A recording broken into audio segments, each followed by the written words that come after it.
کچھ لوگ ہیں جن کے بارے میں اللہ کہتا خلطوا عملا صالحا وآخر سیئا، میرے کچھ بندے ایسے ہیں کبھی نیکی بھی کر لیتے ہیں کبھی گناہ بھی کر لیتے ہیں۔ یہ اللہ تعالیٰ قرآن میں خود بتا رہا ہے کہ میرے کچھ بندے ایسے ہیں، کبھی بڑے نمازی بن جاتے ہیں کبھی مسجد کا راستہ ہی بھول جاتے ہیں، اور کچھ بندے ایسے ہیں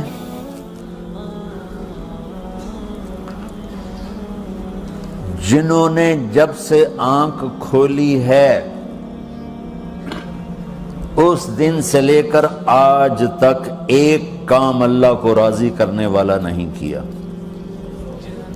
ایسوں سے بھی دنیا بھری پڑی ہے، اور ایک بہت بڑا دنیا کا طبقہ ہے جو اللہ کو جانتا ہی نہیں ہے، جانتا ہے تو غلط طریقے سے جانتا ہے، اور ایک بہت بڑا طبقہ ہے جو اللہ کو مانتا ہی نہیں کہ ہے ہی کوئی نہیں، ایتھیسٹ ہوں میں ایتھیسٹ ہوں۔ تو میرے بھائیوں، میں اللہ کی قسم کھا کے کہہ رہا ہوں کہ کس محبت سے اللہ نے ان لوگوں کو پکارا ہے، کاش میں آپ کو اس کی وضاحت کر سکوں۔ یا عبادی الذین اسرفوا علی انفسہم،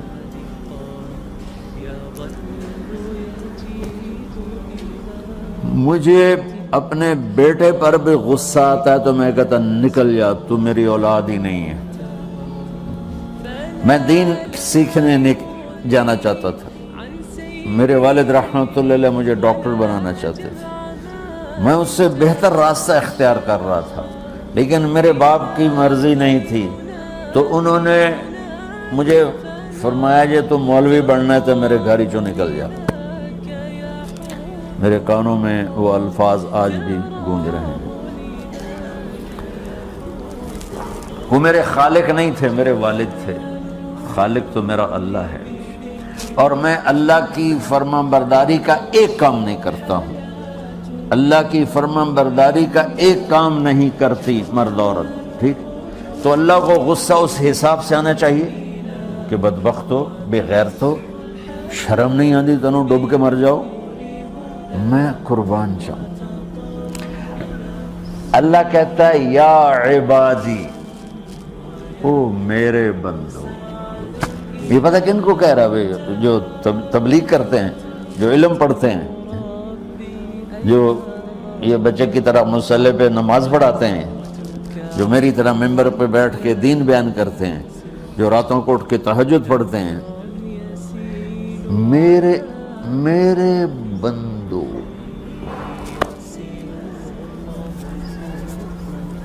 آپ نے دیکھا وہ شہد ایک دھار بناتا ہے، ٹپکتا ہوا نیچے آتا ہے نا۔ اللہ کی قسم اس آیت سے اللہ کی محبت کا شہد یوں نکلتا نظر آتا ہے۔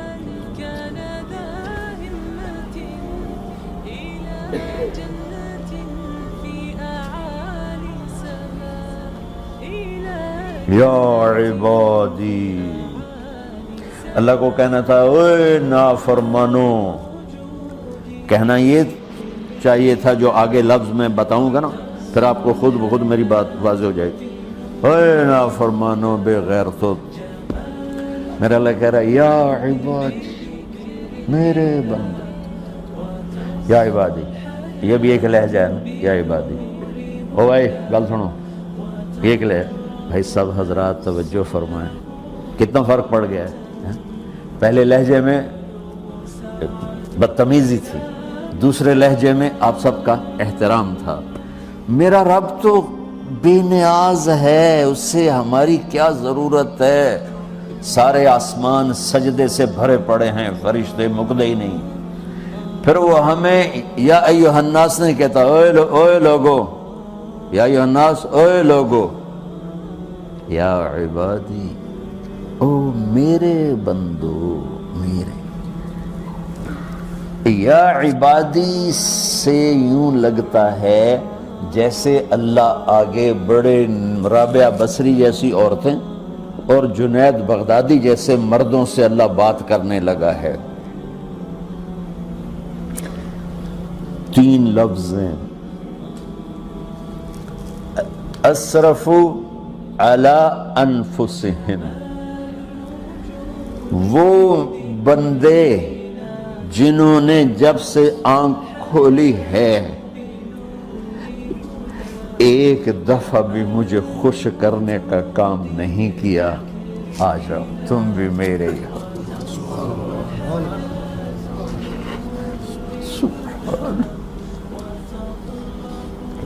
اللہ نے ایسے باہیں پھیلا دی اپنی رحمت کی۔ یا عباد، تقوی والے نہیں کہا،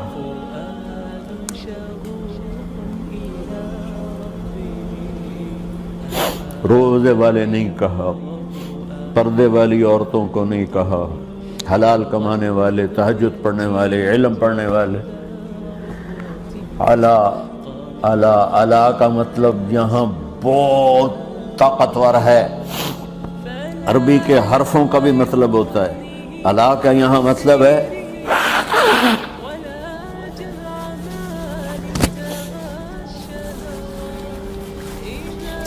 آپ نے اس ممبر کو کور کیا ہوا ہے کپڑے کے ساتھ، کہیں سے نظر آ رہا ہے؟ بولو، کہیں سے نظر آ رہا ہے؟ اس کو علا کہتے ہیں۔ اللہ کیا کہہ رہا ہے کہ جنہوں نے اتنے گناہ کیے ہیں کہ ان کا جسم گناہوں میں ڈوب گیا ہے، وہ نظر ہی نہیں آتا ہے، صرف اوپر گناہ ہی گناہ نظر آ رہے ہیں، نافرمانیاں نظر آ رہی ہیں، ان کا اپنا وجود اس میں نظر ہی نہیں آ رہا۔ اللہ کہہ رہا ہے یا عبادی، اور تسی بھی میرے ہی ہو، آ جاؤ آ جاؤ۔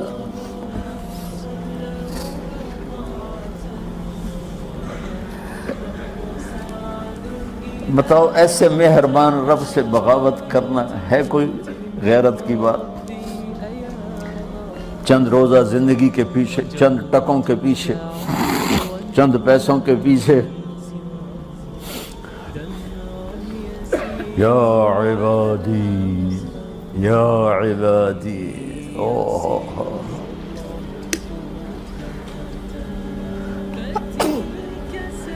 ایک اور حدیث آپ کی برکت سے یاد آئی بڑے زمانے کے بعد، اور وہ بھی یاد آ گئی، بیچ والا سناؤں گا بعد میں۔ اے داؤد، اے داؤد، لو یعلمون المدبرون عنی۔ داؤد علیہ السلام، اگر ان میرے نافرمانوں کو پتہ چل جائے نا میں ان سے کتنا پیار کرتا ہوں، ان کے کلیجے پھٹ جائیں۔ اگر ان نافرمانوں کو پتہ چل جائے کہ میں ان سے کتنا پیار کرتا ہوں، ان کے کلیجے پھٹ جائیں۔ داؤد جب نافرمانوں سے اتنا پیار کرتا ہوں تو فرمان برداروں سے کتنا کرتا ہوں۔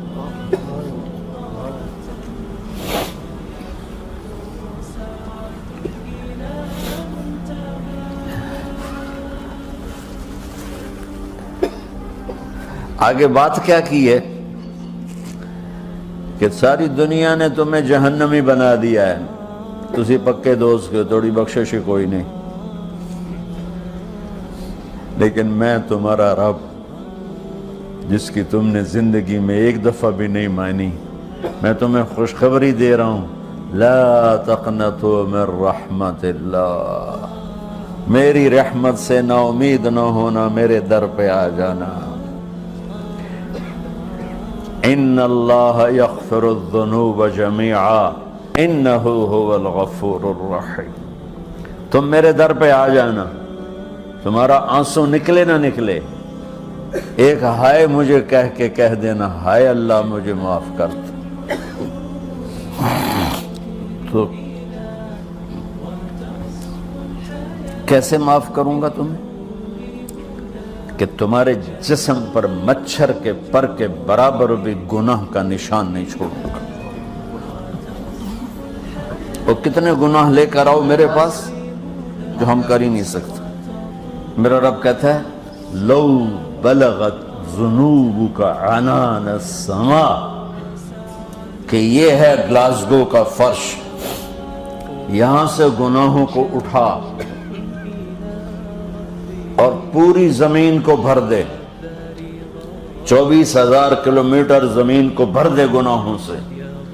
پھر زمین میں جگہ نہیں رہی تو اب گناہ کے اوپر گناہ ڈال، پھر اس جیسے بوری کے اوپر بوری ڈالی جاتی ہے جب ٹرالا بھر جاتا ہے، گناہ کے اوپر گناہ ڈال، پھر گناہ کے اوپر گناہ ڈال، پھر یہ تہ یوں یوں یوں بڑھاتے بڑھاتے میرے آسمان کی چھت کو لگاتے۔ تم کیا سمجھو بھئی آسمان یہ نیلا ہے؟ یہ نیلا تو سورج کا رنگ ہے۔ آسمان کو تک تو کوئی سائنس پہنچ چکی ہے، نہ کوئی علم پہنچ سکتا ہے، نہ کوئی انسان، وہ اتنی اونچائی پر ہے۔ اور میرا رب کہہ رہا ہے کوئی عورت کوئی مرد اتنے گناہ کرے، یہ علاو کا بتا کہ زمین سے اٹھا کر آسمان کی چھت کو لگائے، ساری دنیا کے مفتی مہریں لگا کے فتویٰ دیں گے جہنمی ہے، بخشش کوئی نہیں، برباد ہو گیا، اس کے ساتھ کھانا پینا بھی بند کر دو، بائیکاٹ کر دو۔ اور اللہ کہتا ہے میرا بندہ صرف ایک باری آکھیں یا اللہ معاف کر، میں سارے ہی معاف کر دوں، 100 باری نہیں، 100 دی تسبیح نہیں۔ ہم سے جو ناراض ہو جاتے ہیں کتنی منتیں کرواتے ہیں راضی ہونے کے لیے، ایک دفعہ معافی مانگنے پر کبھی کسی نے معاف کیا؟ نہ ماں معاف کرتی ہے، نہ باپ، نہ بیوی، نہ خاوند، نہ بھائی، نہ دوست، اور باتیں بھی چھوٹی چھوٹی ہوتی ہیں۔ اور میرا اللہ کہہ رہا ہے کہ یہاں سے لے کر آسمان کی چھت تک تیرے گناہ ہوں، اور تو صرف آدھی زبان سے کہہ دے یا اللہ معاف کر دے، کہ میں سارے معاف کر دوں۔